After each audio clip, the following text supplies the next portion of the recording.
Hello दोस्तों, नमस्कार। कैसे हैं आप सभी? आई होप आप सभी अच्छे होंगे और आपकी तैयारी बहुत ही बेहतर चल रही होगी। आशा करते हैं आप स्वस्थ होंगे और साथ साथ में अपनी पढ़ाई भी बहुत अच्छे से कर रहे होंगे। जैसा कि देखो, मैंने बताया था आपको, आज मॉक टेस्ट आप लोगों ने लगाया है, बहुत अच्छा रिस्पांस भी दिया, वीडियो को बहुत ज़्यादा देखा भी गया है। तो आप लोग साथ साथ में चैनल को सब्सक्राइब भी कर लिया करो। देखो, मैंने कल वीडियो जो कराया था हिंदी का, उससे कहीं न कहीं आपको मॉक टेस्ट जो यूपी पुलिस का RWA पे हुआ है, उसमें बहुत सारे क्वेश्चन हिंदी में 15 से 16 क्वेश्चन वही रिपीटेड क्वेश्चन उसमें मिल गए। तो ये हिंदी देखो, आपको डेली वीडियो देखना चाहिए मेरी समझ से। ये बहुत ही हेल्पफुल रहेगा आपके लिए। ये देखो, 54 शिफ्टें हैं, 54 पेपर मैं आपको करा रहा हूँ। तो ये 54 जो पेपर हैं, अभी एक बार देख लो, उसके बाद में जब एग्ज़ाम होगा, जब भी वैकेंसी आएगी, उस टाइम जब ये प्लेलिस्ट हम बना देंगे आपके लिए, ये प्लेलिस्ट आपके लिए उस समय भी बहुत कारगर साबित होगी। क्योंकि ये क्वेश्चन आप देखो, छटे हुए क्वेश्चन जो एग्ज़ाम में आए हुए क्वेश्चन हैं, इनमें ये आप नहीं कह सकते कि ये पेपर में नहीं आ सकता। ये क्वेश्चन आए हुए हैं और आ सकते हैं हमेशा के लिए, कहीं न कहीं पेपर में आएंगे, फिर रिपीट होंगे। तो ये जो वीडियो हैं आपको देखना चाहिए, ठीक है। और ये इससे बहुत ज़्यादा आपको लाभ होगा। तो हिंदी देखो, 15 मिनट का टाइम होता है, आराम से कर लिया करो, कोई दिक्कत है नहीं। बहुत ज़्यादा टाइम आपका ख़राब हो रहा है कहीं न कहीं। अगर आपने, जिन लोगों ने कल अगर इसको वीडियो को देख लिया होता, तो जिनके हिंदी में 20-25 बना रहे हैं, उनके सबके 30 प्लस हो जाते। तो कहीं न कहीं फ़ायदा तो होता है। अगर डेली प्रैक्टिस कर रहे हैं तो क्वेश्चन तो वही हैं, घूम फिर के आना तो वहीं पे है। तो मॉक टेस्ट कहीं से वो उठा के ऊपर से थोड़ी ना बना देंगे, आके बनाएंगे तो वहीं जो जो इस समय ट्रेंड में चल रहा है, जिस टाइप के क्वेश्चन आ रहे हैं, तो उसी लेवल का ही पेपर बनाया जाता है। तो कहीं न कहीं इसका फ़ायदा जो है आपको मिलने वाला है। तो चलिए शुरुआत करते हैं। ये 12 नवंबर का सेकंड शिफ्ट का पेपर है, आप लोग देख पा रहे हैं स्क्रीन पे, जिसका पहला क्वेश्चन है, इनमें से कौन सी बोली राजस्थान की बोली नहीं है? तो ऑप्शन दिए गए हैं मारवाड़ी, मालवी, मेवाती और बुंदेली। तो इसका जो राइट आंसर है बुंदेली, आपको दिख रहा होगा। ऑप्शन नंबर डी इसका राइट हो जाएगा। मारवाड़ी और मालवी और मेवाती ये सभी राजस्थानी बोली हैं, ठीक है। क्वेश्चन नंबर 2 है, आप लोग देख पा रहे हैं, प्रेमचंद के अपूर्ण उपन्यास का नाम क्या है? मतलब इनका अधूरा उपन्यास बहुत ज़्यादा पूछा जाता है, और इसी पेपर में नहीं, SI में ही नहीं, और भी एग्जाम में ये आ चुका है प्रश्न, बहुत अच्छे लेवल का प्रश्न है। तो इसका जो राइट आंसर होगा मंगलसूत्र, इनका अधूरा उपन्यास था, ठीक है। क्वेश्चन नंबर 3 की तरफ हम चलेंगे। सर्वनाम का भेद इनमें से कौन सा नहीं है? तो गुणवाचक, प्रश्नवाचक, संबंधवाचक और निजवाचक, 4 ऑप्शन दिए गए हैं। इनमें जो राइट आंसर हो जाएगा गुणवाचक। गुणवाचक देखो, सर्वनाम का भेद नहीं होता है। गुणवाचक जो हो जाता है वो विशेषण हो जाता है। जैसे हम लोग कहते हैं कि वह बहुत ही अच्छा लड़का है, तो उसकी अच्छाई है जो वो गुण को दर्शाती है कि बहुत ही अच्छा है। तो ये विशेषण हो जाएगा, ना कि सर्वनाम। तो सर्वनाम का इसमें भेद नहीं पूछा है, तो कौन सा हो जाएगा? गुणवाचक हो जाएगा। और क्वेश्चन नंबर 4 की तरफ चलते हैं। निम्नलिखित में से कौन सा तत्सम शब्द है? स्थाई, केवड़ा, केतकी, करेला। तो इसमें जो तत्सम हो जाएगा केतकी हो जाएगा। देखो, करेला जो है हम लोग जनरली अपने गांव देहात की भाषा में बोलते हैं, तो गांव देहात की भाषा में जो शब्द डायरेक्ट बोले जाते हैं वो होते हैं तद्भव शब्द, ठीक है। तो इसमें पूछा है तत्सम, तो क्या हो जाएगा? केतकी हो जाएगा। क्वेश्चन नंबर 5 की तरफ चलते हैं। रानी केतकी की कहानी किसकी प्रसिद्ध कहानी है? तो इसका जो राइट आंसर है इंसा अल्लाह खां, मुंशी इंसा अल्लाह खां। रानी केतकी की कहानी बहुत ही फेमस क्वेश्चन, आप लोगों ने बहुत बार पढ़ा होगा। आवाज़ से नहीं, जब से आप 12th या हाई स्कूल में जब होंगे तब से पढ़ रहे होंगे रानी केतकी की कहानी। अगला क्वेश्चन है क्वेश्चन नंबर 6, ठीक है। मिश्रित तथा संयुक्त वाक्यों के विरोध का भाव प्रकट करने वाले किस विराम चिन्ह का प्रयोग किया जाता है? तो इसका जो राइट आंसर हो जाएगा ऑप्शन नंबर डी, अर्धविराम। इस क्वेश्चन को आप बहुत अच्छे से देख लेना, जब भी इस प्रकार का क्वेश्चन आए, मिश्रित तथा संयुक्त में विरोध का भाव प्रकट वाला आ जाए, तो वहाँ पे जो है अर्धविराम का प्रयोग किया जाता है, ठीक है। क्वेश्चन नंबर 7 है, किस पत्रिका का संपादन भारतेंदु ने नहीं किया? मतलब भारतेंदु जी ने नहीं किया। तो बाला बोधिनी, कविवचन सुधा और हरिश्चंद्र मैगनीज, ये तीनों देखो हैं भारतेंदु जी की। जो इन्होंने नहीं किया है वो है भारतेंदु, ठीक है। इसका जो राइट आंसर होगा option number D. Question number 8 है, निम्नलिखित में से कौन सा शब्द सदैव एकवचन में प्रयुक्त होता है? तो सहायता जो है वो एकवचन में प्रयुक्त होता है, ना कि पुस्तक, लड़का और पौधा, ये जो हैं एकवचन में प्रयोग नहीं होते हैं, ठीक है। इसका जो राइट आंसर होगा ऑप्शन नंबर ए राइट हो जाएगा। अगला नंबर क्वेश्चन है 9, घास फूस में कौन सा समास है? घास फूस, देखो इसमें योजक चिन्ह लगेगा, घास फूस, बीच में योजक चिन्ह, तो इसलिए ये हो जाएगा द्वंद्व समास, ठीक है। अव्ययी भाव के उदाहरण जैसे भरपेट हो गया, ठीक, प्रतिदिन हो गया, इस टाइप के क्वेश्चन जब आपको मिले तो वहाँ पे अव्ययी भाव समास होता है। द्विगु में संख्यावाचक, तिमाही, चौथाई, ठीक है, ठीक है, तो ये हो जाएंगे द्विगु। बहुब्रीहि में जैसे पंकज हो गया, लंबोदर हो गया, ठीक है, ठीक है, इस प्रकार के क्वेश्चन, चंद्रशेखर हो गया, ठीक है, इस प्रकार के क्वेश्चन जब आएँ तो हो जाएंगे बहुब्रीहि समास के उदाहरण, ठीक है। अगला क्वेश्चन नंबर है 10। शिक्षक संज्ञा का कौन सा प्रकार है? शिक्षक, तो शिक्षक तो बहुत सारे होते हैं, तो ये तो हो जाएगी जातिवाचक संज्ञा, ठीक है, ना कि व्यक्तिवाचक। जातिवाचक संज्ञा इसका राइट आंसर होगा। अगला क्वेश्चन है 11 नंबर। राम किताब पढ़ता है, ठीक है, तो राम किताब पढ़ता है तो कौन सा हो जाएगा? इसमें कृतवाच्य जो हो जाएगा राइट आंसर हो जाएगा। अगर इसमें दिया गया होता राम के द्वारा किताब पढ़ी जाती है, के द्वारा हो जाता तो कर्मवाच्य हो जाता, ठीक है। तो अगला क्वेश्चन नंबर है 12। गुलेरी जी द्वारा संपादित पत्र कौन सा है?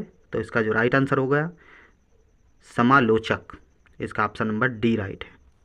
क्वेश्चन नंबर 13 है, ज़्यादा समय नहीं लेंगे हम, बहुत ही कम टाइम में, 15 मिनट मिनिमम मेरा जो टाइम होता है वो 40 प्रश्न 15 मिनट, तो इतना ज़्यादा आप लोग बहुत अच्छे से, ज़्यादा हुआ करे, ज़्यादा अगर और टाइम बचाना चाहते हैं डबल स्पीड में देख लो, ठीक है, लेकिन वीडियो को पूरा देखा करो।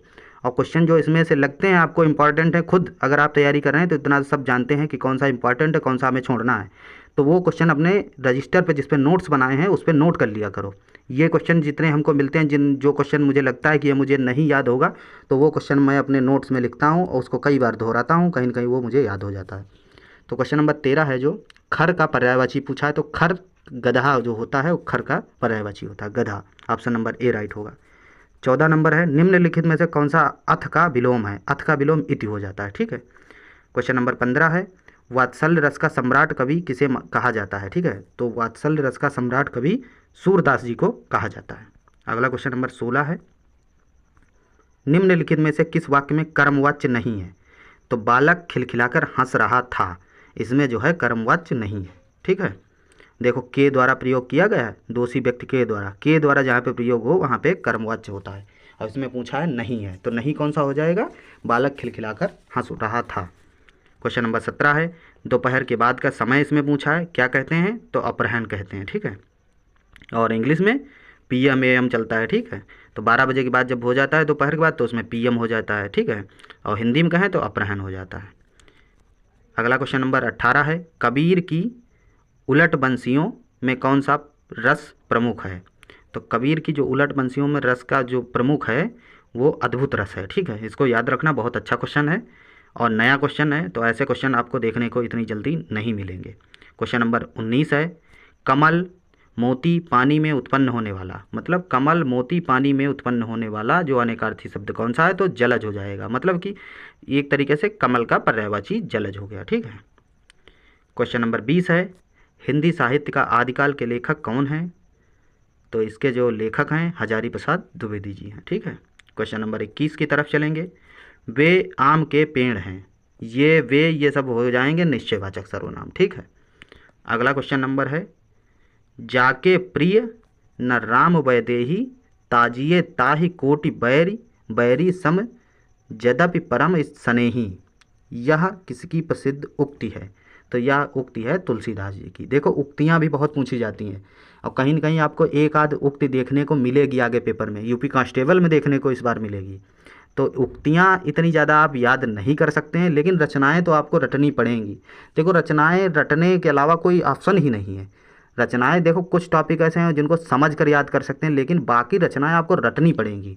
और रचनाएं याद करने के एक और तरीका मैं बता रहा हूँ आपको, जितनी भी महिलाएँ हैं, जैसे देखो मनु भंडारी हो गई, उषा प्रियवंता हो गई, ठीक है, और बहुत सारी जो है महादेवी वर्मा हो गई, जितनी भी महिलाएं हो गई उनको एक तरफ लिख लेना। कम से कम 15 महिलाएं हैं जो ऐसी फेमस हैं, जैसे देख लेना आप लोग, ममता कालिया हो गई, ठीक है, तो इनको जो है कृष्णा सोबती हो गई, ऐसे कैसे करके मुझे खुद कम से कम याद हैं 10-12, तो इनके जो इनकी रचनाएँ हैं वो अलग लिख लेना। इनकी रचनाएं याद करना क्यों ज़रूरी है? क्योंकि महिलाएं की रचनाएं जो है पूछी जाती हैं, तो आप लोग इनकी ज़रूर लिख लेना और अलग लिख लेना। रजिस्टर में एक पेज पूरा बना लेना महिलाओं का, ठीक, जैसे उनमें टाइटल डाल लेना, ठीक है, सबका नाम, और उनकी नीचे रचनाएं लिख देना, आराम से उनको 2-3 बार रिवाइज करना, याद हो जाएंगी, ठीक है। अगला क्वेश्चन है क्वेश्चन नंबर 23, तरल का विलोम क्या है? तो तरल का विलोम हो जाएगा ठोस। क्वेश्चन नंबर 24 की तरफ चलेंगे, हिंदुस्तानी भाषा का रूप क्या है? तो हिंदी उर्दू मिश्रित जो है हिंदुस्तानी भाषा का रूप है। क्वेश्चन नंबर 25 की तरफ चलेंगे। निम्नलिखित में से कौन सा शब्द स्त्रीलिंग है? तो गरिमा क्या हो जाएगा? स्त्रीलिंग हो जाएगा। अगला क्वेश्चन नंबर है, निम्न में से कौन सा शब्द तद्भव नहीं है? तो कसौटी, काठ, कार्य, कहानी। कार्य का हो जाएगा काम, हम लोग गाँव की भाषा में कहते हैं काम, चलो काम पे कर चलते हैं, ठीक है, काम करने चलते हैं, तो ये कार्य हो जाएगा, ठीक है, इसका राइट आंसर। अगला क्वेश्चन नंबर 27, किस शब्द में उपसर्ग नहीं है? तो उपसर्ग विरासत में नहीं है, ठीक है। क्वेश्चन नंबर 28 की तरफ चलेंगे। केदारनाथ अग्रवाल को किस कृति पर साहित्य अकादमी पुरस्कार प्राप्त हुआ? तो ऑप्शन नंबर इसका जो है ए राइट हो जाएगा, अपूर्वा।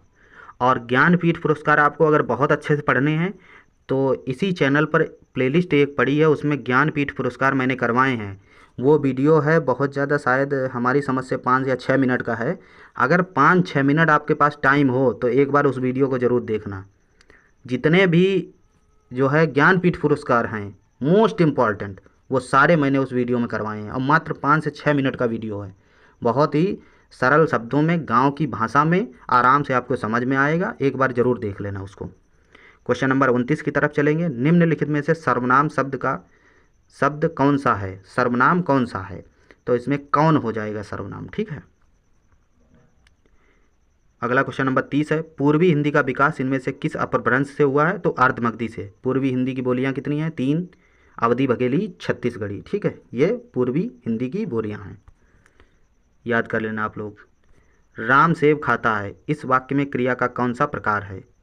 पूर्वकालिक क्रिया, सकर्मक क्रिया, आकर्मक क्रिया और अनेकार्थिक क्रिया, ठीक है। तो इसका जो राइट आंसर होगा सकर्मक क्रिया।